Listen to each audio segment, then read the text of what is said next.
Everything that we put into it, though, is removable and repurposable. I designed all the systems myself. I installed them all myself. I know how they went in. I know how they come out.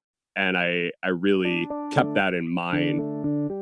Welcome to the Tiny House Lifestyle Podcast, the show where you learn how to plan, build, and live the tiny lifestyle. I'm your host, Ethan Waldman, and this is episode 255 with Brian Aleksivich. I met Brian when he asked to interview me on his website, The Lots Project, which is a show primarily for people who are living full-time in RVs. We got to talking, and I realized that I've never had an RV dweller on the show, and what I really like about Brian is that he downsized from a 35-acre homestead to living in an RV, so a major downsize that took years. And him and his wife also considered a tiny house on wheels, but they ended up deciding against it. And so in this interview, we'll talk through some of the reasons why you might choose an RV over a tiny house and what the advantages and disadvantages are to that decision. I hope you stick around. Are you looking for a compact and affordable way to streamline your lifestyle? I'd like to tell you about the sponsor of this week's episode, PodXGo, and their new Grande S1 tiny home. This meticulously designed tiny home expands from a trailer to a 364 square foot home with just the push of a button. Certified by NOAA and built to ANSI 119.5 standards, the Grande S1 is towable with an F250 or equivalent. The PodXGo home is 99% factory built with healthy and eco-friendly materials, so you can rest easy knowing your home is taking care of you and the environment. It features a fully fitted kitchen, bedroom, bath, and living room with ingenious storage spaces throughout. PodXGo has even partnered with Renogy Solar Systems so you can live off-grid or reduce your energy bills. Discover the ultimate choice for your tiny lifestyle with PodXGo's Grande S1 model. PodXGo has launched their crowdfunding campaign with special pricing starting from just $49,000. Visit podxgo.com to watch a video of the S1 unfold and to get the crowdfunding launch discount. Again, that website is PodXGo, that's podxgo.com. Thank you so much to PodXGo for sponsoring our show.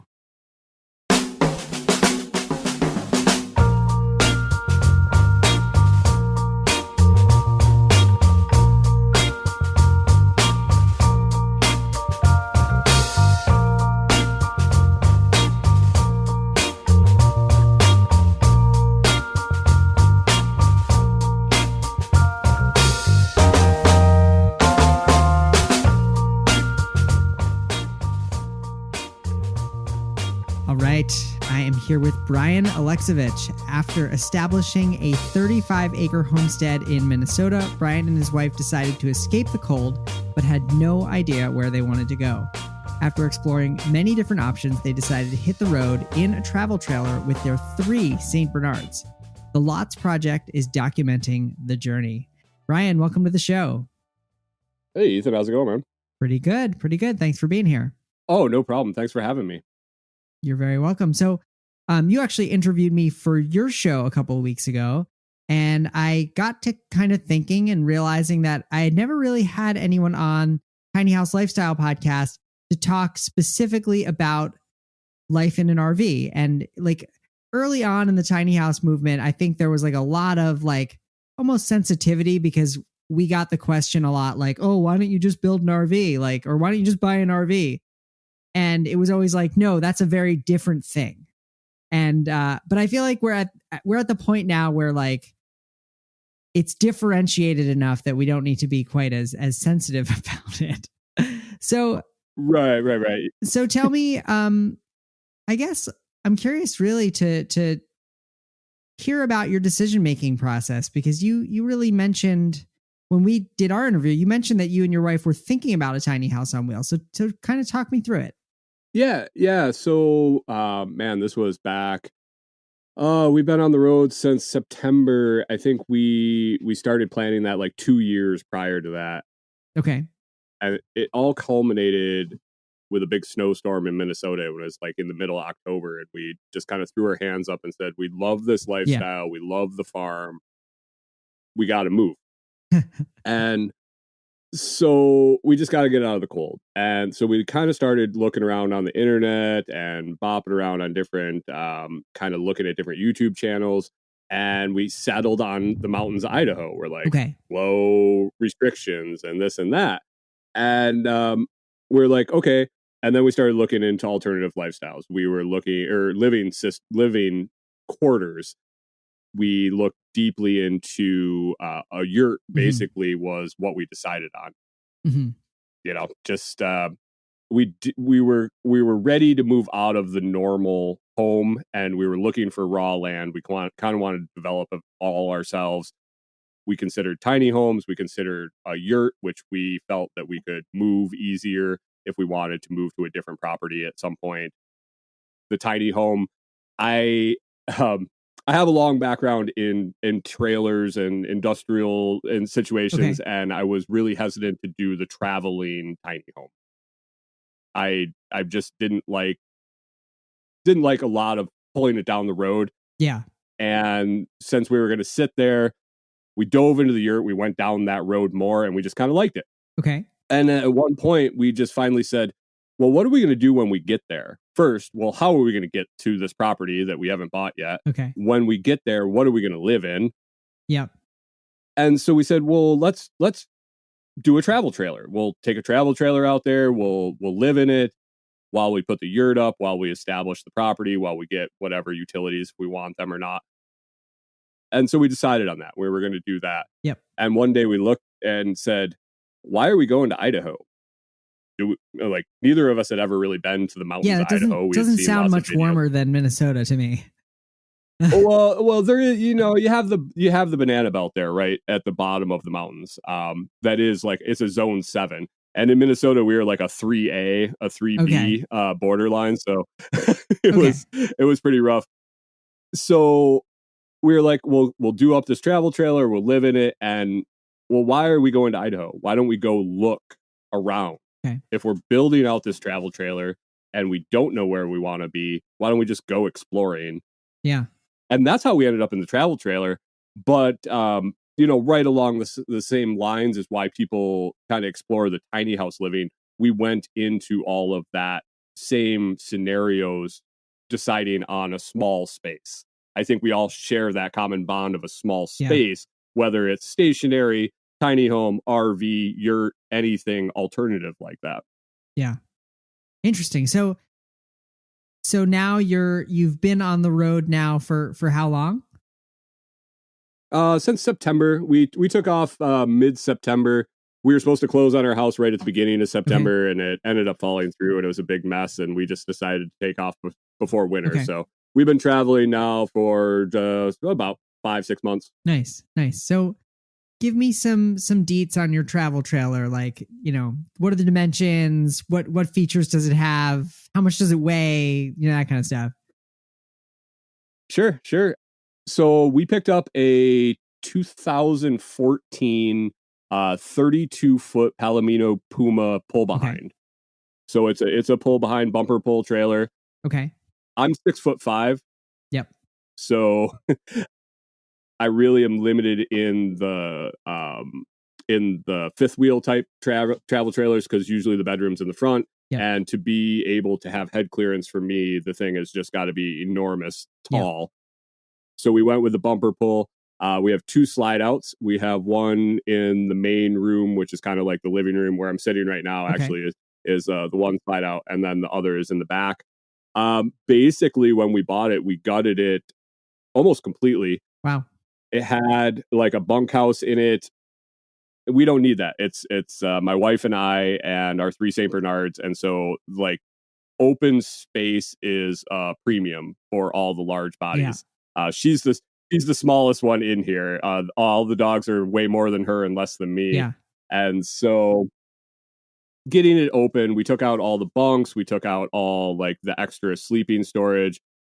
We installed 1,100 watts of solar with 350 amp hours of lithium batteries. We put in a composting toilet and a mini wood stove.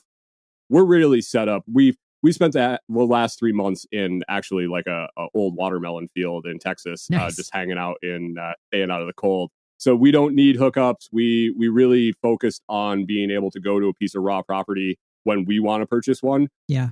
or be able to stay on like BLM land when we're traveling around. So we really made ourselves self-sufficient like that. Nice. And we tow it around with an F-250 because it is super heavy. Can't even really tell you what it weighs at the very moment. We're kind of decluttering and actually throwing out more crap since we parked and started unpacking everything. We realized we didn't need everything that we thought we wanted to bring. So we'll get a reweight when we move. But yeah, we stacked it pretty heavy. If you had to guess, what would you think? My wife says we're 11,000. Oh, wow. Okay. For the trailer. Wow. Yeah. All right. Yeah, that definitely going with the F-250. And I mean, we're already talking, we want to go smaller. Yeah. We didn't know what we wanted, really. We assumed, being the two of us, everything we own, because we don't have a secret stash storage locker anywhere. We have everything with us. Yeah. And so we thought we needed a lot of storage room. And as we're getting on the road and actually realizing what's important and what we want, we're throwing stuff away. It's fantastic. Yeah. We have a dumpster here at the place we're staying, and we've definitely utilized that to the fullest extent as we go through things and go, what was I thinking? So what did you spend on the trailer? And how much did you put into it on the gut job?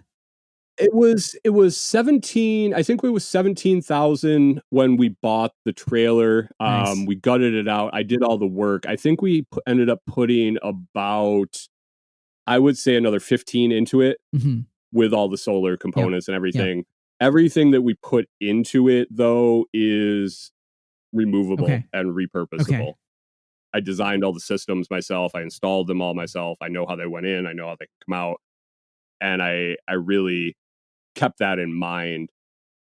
We kind of have a plan of using this as a kind of a home base if we do buy a property, somewhere that we can just set it and leave it, and whether we leave the systems with it or put it in a new trailer with us and take it along. Nice.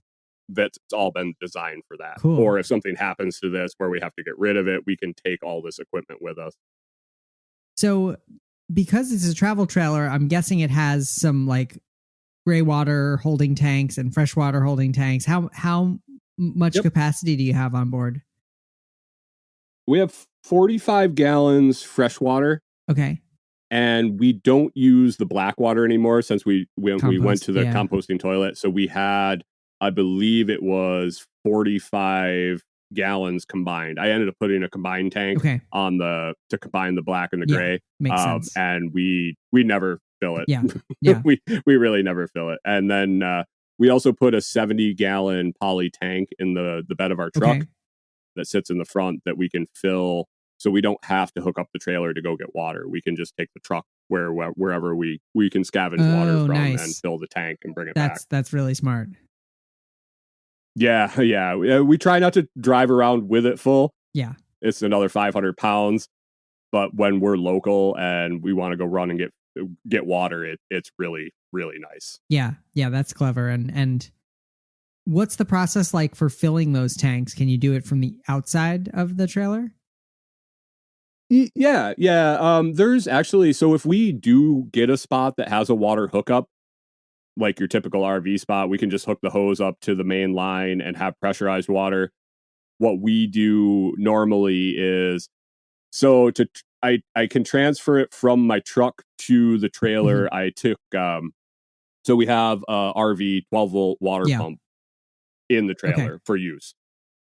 I bought a spare one of those because I don't want to be without one.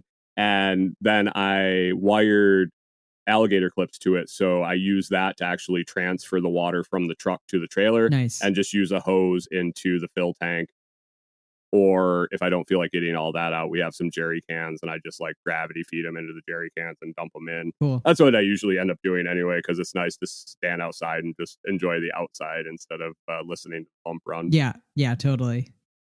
So, as part of your gut job, did you add any insulation to the trailer? And have you been anywhere cold in the travel trailer?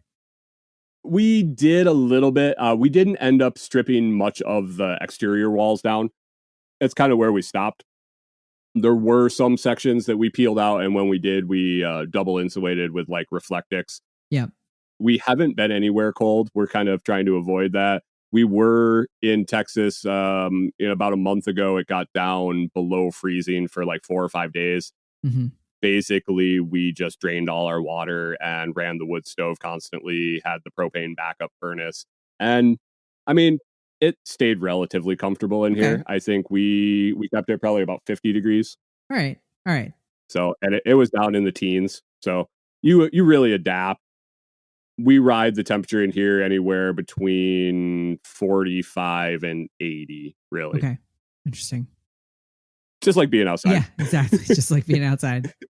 So, in your previous life, you were homesteading 35 acres.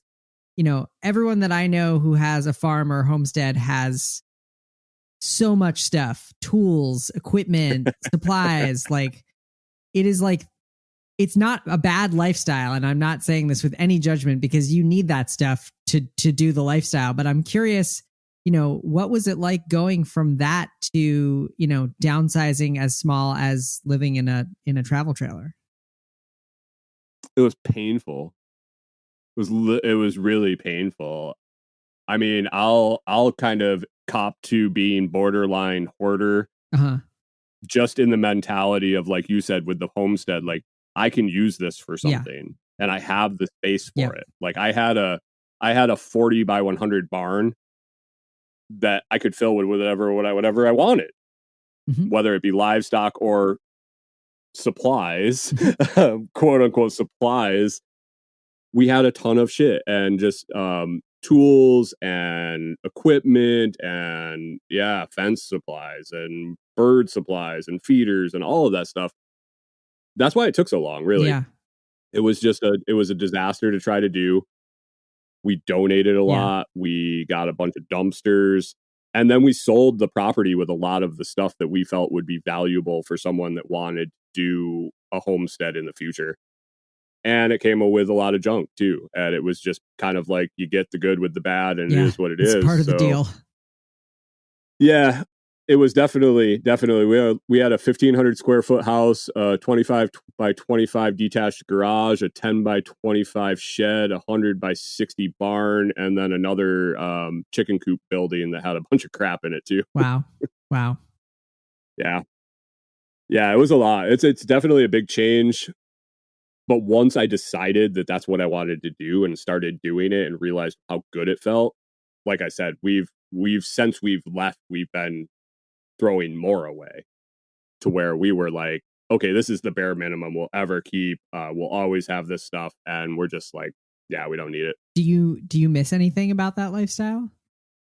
I miss the food security. I miss the being able to go out and grab some eggs or go out and cull a chicken if I wanted. The 7 deep freezers I had full of meat that I knew where it was raised. It was hatched, born, or raised on my property, dispatched on my property, and put in my freezer. It doesn't get any more food secure than that. Yeah. That's what I miss. Yeah. Other than that, I love this. I love being different places. We've really actually settled down here for a couple months now.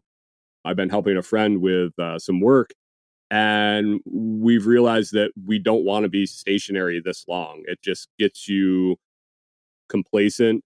We realize it's kind of the tipping point that we want to start moving when we don't need to use the GPS anymore. Yeah. Like when we go to the store and you're like, oh, I know how to get there at home. No problem. It's time to kind of move somewhere else. Yeah.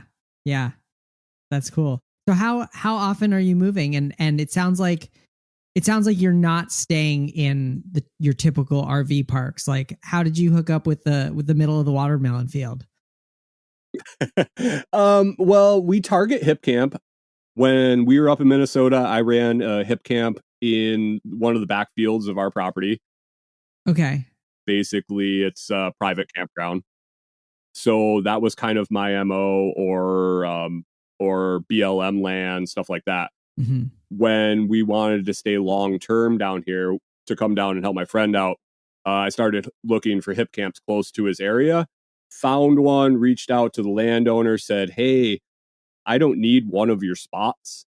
If you just have someplace I can park out of the way, kind of isolated, so Yeah. my dogs aren't bothered and this and that, we don't need anything. And so we made an arrangement. They hooked me up with a little bit of a deal. We're just kind of parked off to the side. And yeah, they got 400 acres here, and it's pretty private. It's more Nice. private here than my homestead in Minnesota. Wow. So that's kind of how I hooked up with them. Nice. How do the dogs like living tiny? They were the reason we grabbed the 32. Yeah, they were the reason we grabbed the 32-foot travel trailer, and they sit on top of us. They like literally, like right now I have one under my legs and I have one behind my chair, and the other one is like I could reach out and touch it. So wow. Yeah, we didn't have the dogs, or we had the dogs before we decided to do this. Yeah. So they just kind of got worked into the plans. I think we realized that it won't happen again. Yeah. We love them to death, and they're here till the end. But when the end is the end, I don't think we'll have St. Bernards anymore. And we've definitely experienced how to do this at its hardest. Yeah. The water is ridiculous that we go through because of how much they drink, and that I think that and the mess from the dogs, because St. Bernards are notoriously gross animals. Yeah, probably. But they're lovers. Yeah, they're super loving, but probably when you're in a bigger house, the like impact of their slobber and messiness is more dispersed. Oh yeah. I can look around the trailer and you can tell where they eat and then where they shake their head, because you can look up and there's like a ring around the camper where you've tried to clean up all the slobber, but it'll like land on the ceiling, and you're like, why is there a slobber slinger thing on the ceiling? On the ceiling. And it gets interesting. Nice. So what's the plan moving forward from here? It sounds like did you buy land in Idaho? No, we didn't. We haven't bought any land. We kind of put the nest egg away when we sold our property. Our MO really is, we're going to travel. We're going to find places that we like. We're hoping to pick up 1 to 2 acres here, there, everywhere, raw land. Ideally with a driveway or access to begin with, so I don't have to do that. But basically someplace to park my trailer in the places I like, and then develop them into hip camps myself. Yeah. So when I'm not using them, I can have them for residual income and ongoing income. And yeah, just kind of traveling around. I'm doing in-person and online consults for people that also want to set up hip camps. So traveling to consulting gigs is kind of easy when you have a trailer and you can and go to them. So we have waypoints, and we just kind of plan the adventures in between those appointments. And that's kind of where we're going to roll for now.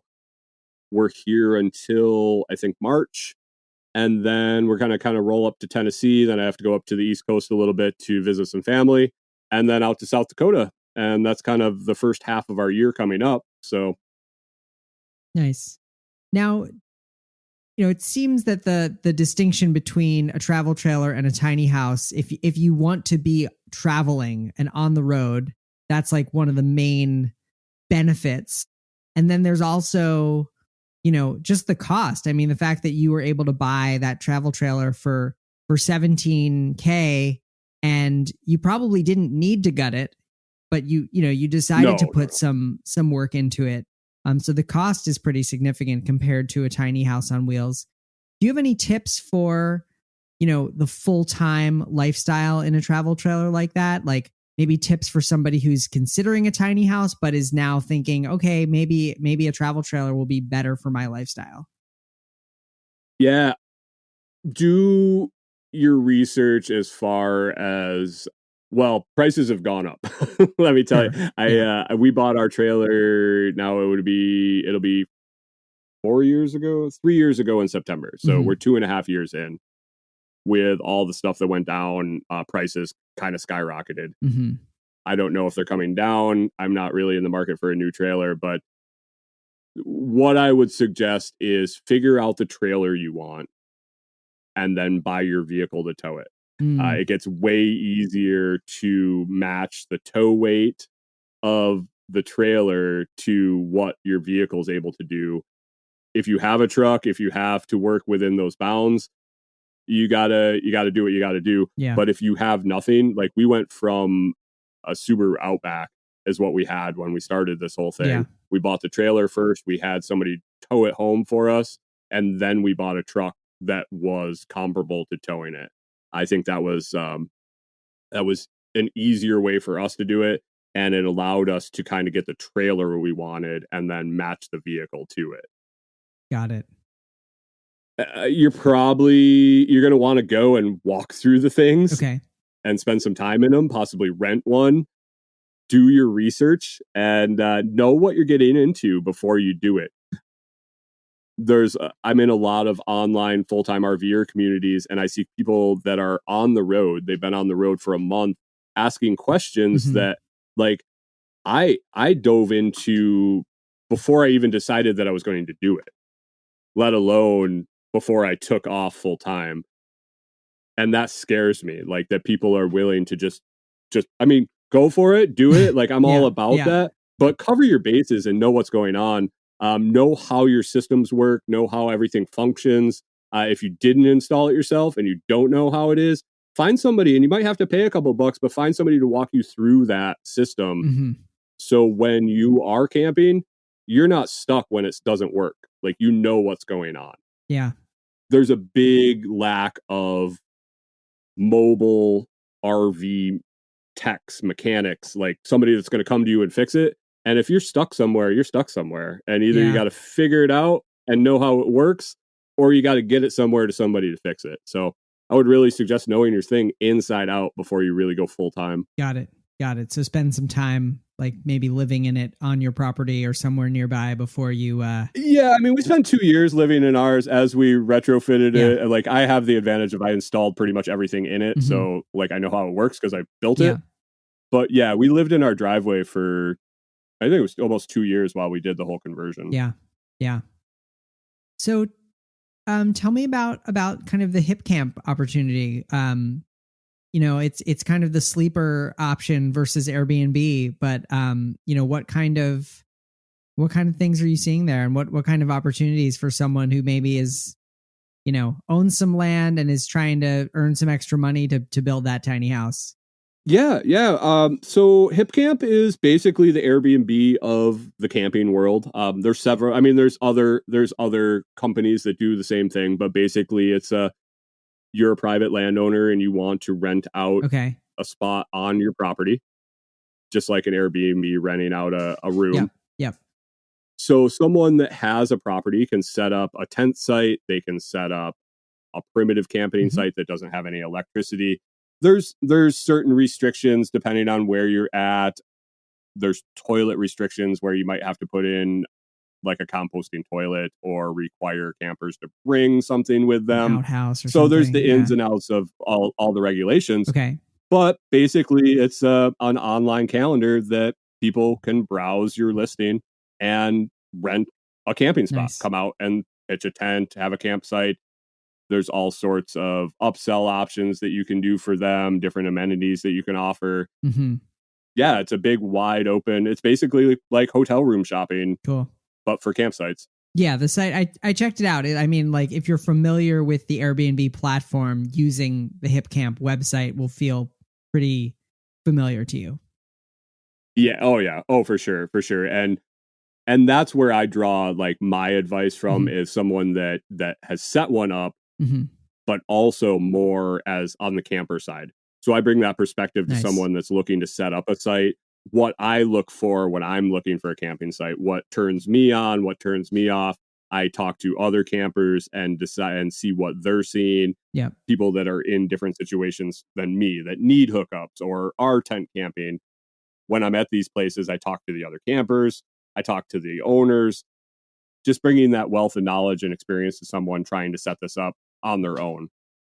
So yeah, I offer all sorts of services down that road as far as anything from just answering questions to full smash on site, setting everything up, documenting it, and putting the website up. And then even as far as managing the listing for them. So if they're off site and they don't want to deal with it, I'll do that. Cool. I'll do that. I'll do the customer service, find people to do like the on-site maintenance for them and things like that. So awesome. It's an open option for sure. Sweet.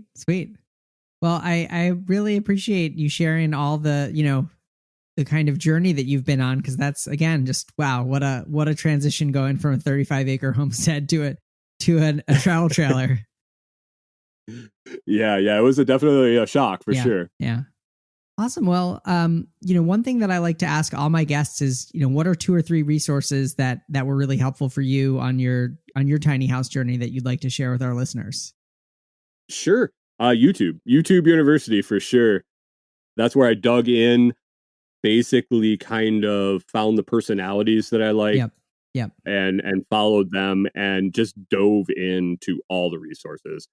I'm a research junkie. That's kind of why I go down this consulting road and do all that thing, because I do more research than I'll ever need for myself, just so I know, just in case. So to be able to share that, YouTube, I mean, really, I dove into YouTube, and I can't tell you any specific channels, because most likely at this point, they're probably, a lot of them are non-existent. I actually interviewed someone a couple of weeks ago that I watched their YouTube channel when I was building my trailer, and I didn't put 2 and 2 together. So I'm not really good with the names, but definitely dive in, do your keyword searches, research what you need to want, and follow those personalities that you like.